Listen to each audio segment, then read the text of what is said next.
In today's video, I'm going to teach you how to capture screen with Evernote Desktop.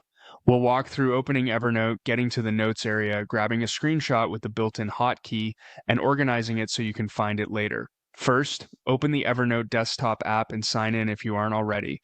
Evernote includes a screen capture tool that lets you grab exactly what's on your screen and save it straight into a note, which is perfect for saving receipts, web pages, or quick references.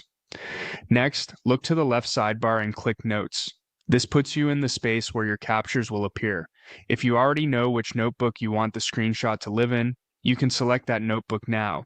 You can always move the note afterward. Now decide what you want to capture on your screen, then press Ctrl, Alt, and S together. That shortcut opens Evernote's capture overlay.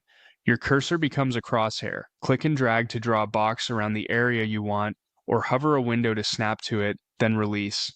Evernote instantly creates a new note with that image embedded.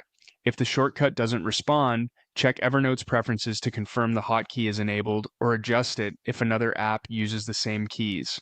On some systems, the exact key combo may differ, so use the setting Evernote lists.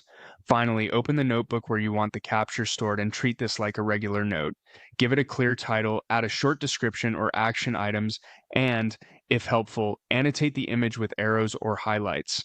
Avoid adding sensitive personal details, add tags for quick search, and place the note in the correct notebook. Evernote saves changes automatically, so there's nothing extra to click. That's it. Open Evernote, go to Notes, press Ctrl Alt S to capture, and finish the note with context and organization.